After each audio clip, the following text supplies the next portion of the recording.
Okay, now there's a really important subject I want to share with you, and I'm going to explain it.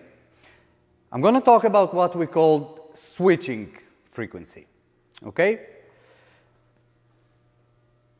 And after my explanation, we'll talk about why that is so important in the EV world and for us specifically. So we said that this inverter is switching. Doesn't matter really how it's switching, it's switching.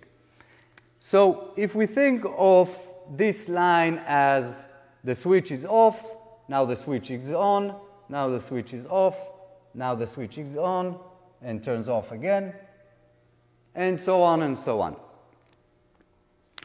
The switching losses that we just talked about are relative to how many times a second this thing switches. Because at every switching instant, we have some heat coming out. Maybe it's 10 watt.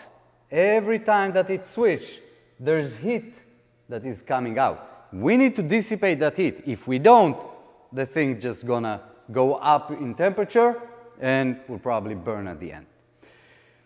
So now we ask ourselves, how many times per second we're switching? And this is what we call the switching frequency. Okay? And that's a very important parameter for us, because it will tell us how much heat that is coming out of the switching we need to dissipate.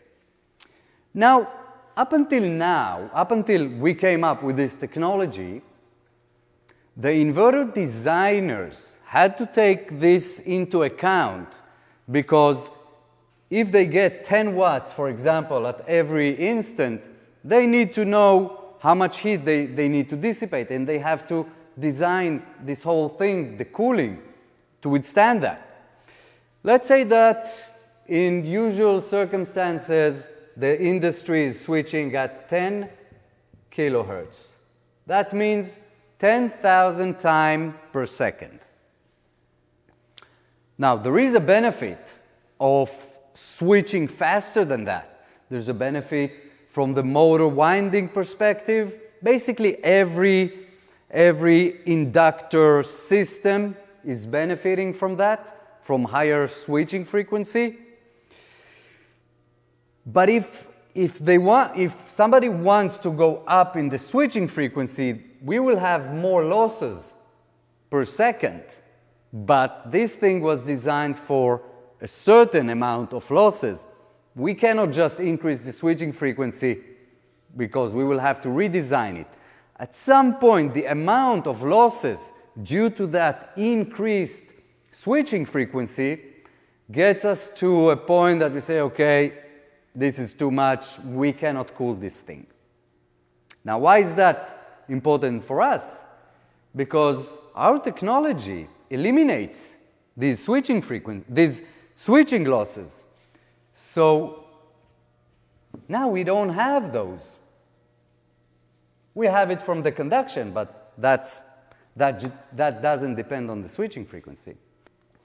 Then we can change the switching without any additional losses.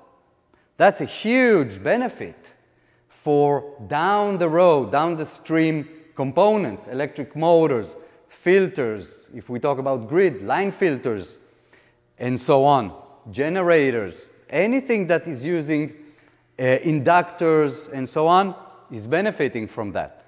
So if current inverters, let's call it conventional inverters, we also call them hard switching, they limit themselves to 10 kilohertz or maybe 15 or 20 top, we can go 10, 50, 100 without even changing the design. That's a huge benefit because we showed already in experiments that going from 10 to 20 to 40 to 60 has a huge efficiency benefit on the electric motor. We saw up to 14%, but it really depends on the design itself. Could be any number.